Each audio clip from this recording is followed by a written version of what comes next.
The Story of Civilization, Part 2, The Life of Greece, being a history of Greek civilization from the beginnings and of civilization in the Near East, from the death of Alexander to the Roman conquest, with an introduction on the prehistoric culture of Crete by Durant.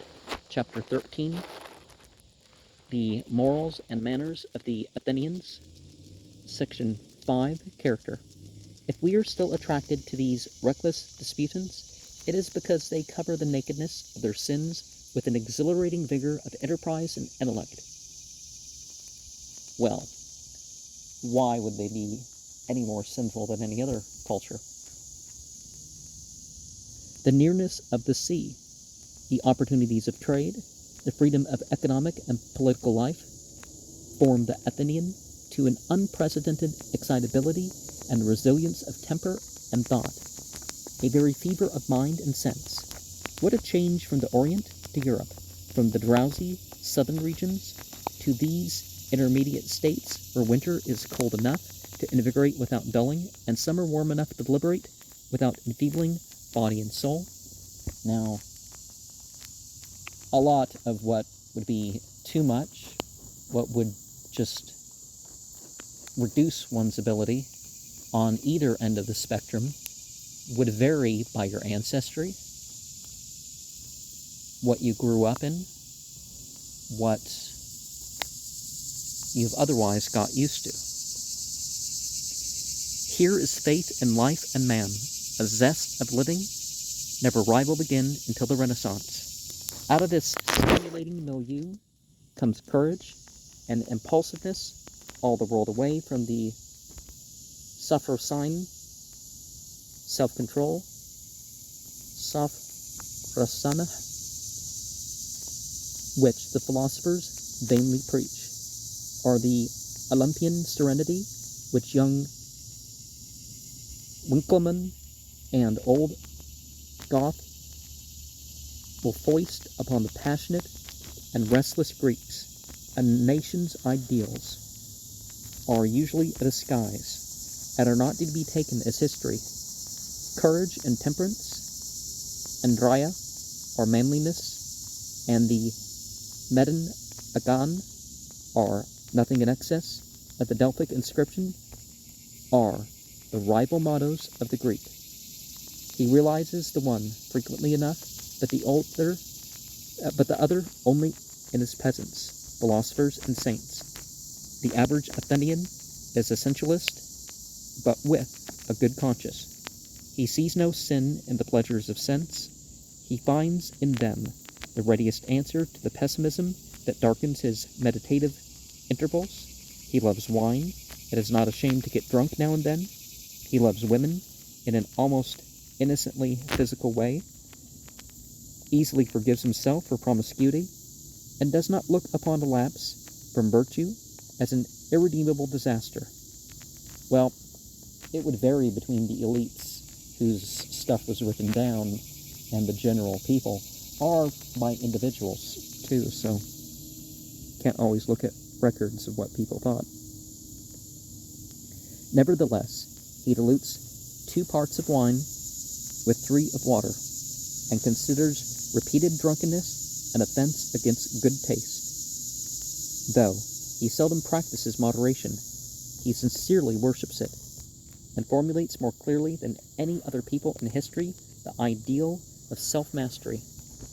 The Athenians are too bright to be good, and scorn stupidity more than they abominate vice. They are not all sages, and we must not picture their women as all lovely Nausicas, or stately Helens. Are their men as combining the courage of Ajax? It ends with J, so is it Aeac with Nestor's wisdom? History has remembered the genius of Greece and has ignored her fools, except Nicias. Even our age may seem great when most of us are forgotten, and only our mountain peaks have escaped the obscurity of time. Discounting the pathos of distance, the average Athenian remains as subtle as an Oriental, as enamored of novelty as an American, endlessly curious and perpetually mobile, always preaching a Parmenidean calm, and always tossed upon a Heraclitean sea. No people ever had a livelier fancy or a readier tongue.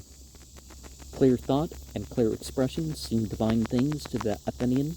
He has no patience with learned obfuscation, and looks upon informed and intelligent conversation as the highest sport of civilization. The secret of the exuberance of Greek life and thought lies in this, that to the Greek man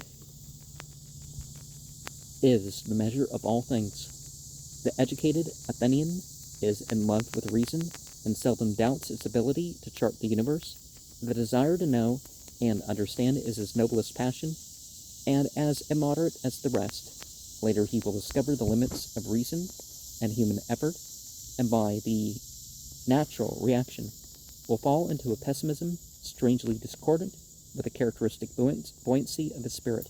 Even in the century of his exuberance, the thought of his profoundest men, who are not his philosophers, but his dramatists, will be clouded over with the elusive brevity of delight and the patient pertinacity of death. And as exquisiteness generates the science of Greece, so acquisitiveness establishes and dominates its economy. Love of wealth wholly absorbs men, says Plata, with exaggeration, usually in moralist, and never for a moment allows them to think of anything but their own private possessions. On this the soul of every citizen hangs suspended. The Athenians are competitive animals, and stimulate one another with nearly ruthless rivalry. They are shrewd and give the Semites a close run in cunning and stratagem. They are every bit as stiff-necked as the biblical Hebrews, as pugnacious, obstinate, and proud.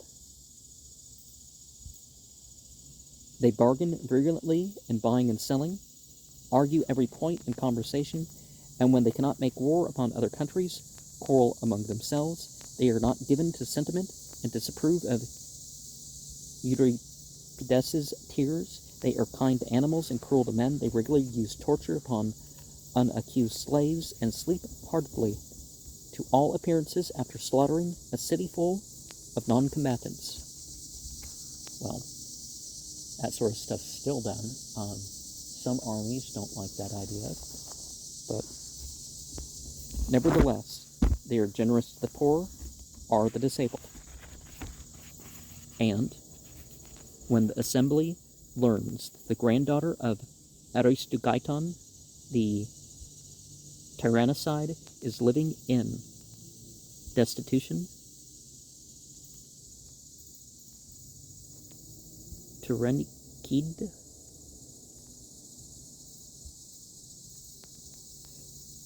on Lemnos, it provides funds to bring her to Athens and to give her a dowry and a husband.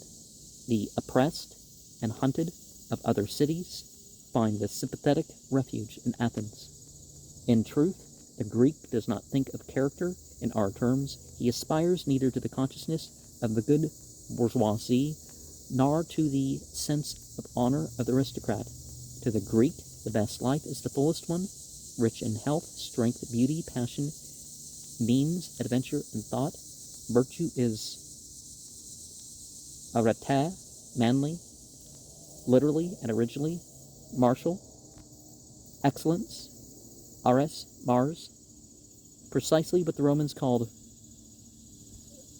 virtus, manliness. The Athenian ideal man is the kalokagapas, who combines beauty and justice in a gracious art of living that frankly values ability, fame, wealth, and friends, as well as virtue and humanity. As with Goth, self-development is everything. Along with this conception goes a degree of vanity whose candor is hardly to our taste. The Greeks never tire of admiring themselves and announce it at every turn, their superiority to other warriors, writers, artists, peoples. If we wish to understand the Greeks as against the Romans, we must think of the French versus the English. If we wish to feel the Spartan spirit as opposed to the Athenian, we must think of the Germans versus the French. Sorry about my stops, bugs. All the qualities of the Athenians come together to make their city-state. Here is the creation and summation of their vigor and courage, their brilliance and loquacity, their unruliness and acquisitiveness, their vanity and patriotism, their worship of beauty and freedom. They are rich in passions but poor in prejudices. Now and then they tolerate religious intolerance, not as a check upon thought, but as a weapon in partisan politics, and as a bound to moral experimentation. Otherwise, they insist upon a degree of liberty that seems fantastically chaotic to their Oriental visitors. But because they are free, because ultimately every office is open to every citizen and each is ruled and ruler in turn, they give half their lives to their state. Home is where they sleep.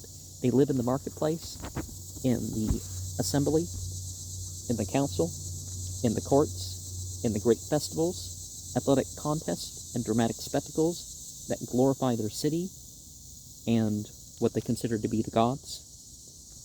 They recognize the right of the state to conscript their persons and their wealth for its needs. They forgive its exactions because it gives more opportunity for human development that man has ever known before. They fight for it fiercely because it is the mother and guardian of their liberties. Thus, says Herodotus, did the Athenians increase in strength, and it is plain enough, not from this instance only, but from many examples, that freedom is an excellent thing, since even the Athenians, who, while they continued under the rule of dictators, were not a whit more valiant than any of their neighbors, no sooner shook off the yoke than they became decidedly the first of all.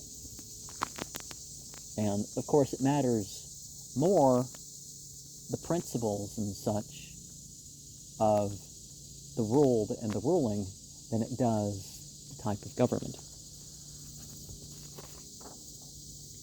And yeah, I don't have Greek characters here, so I'm trying to render some of these as best as I can. Parmenideon,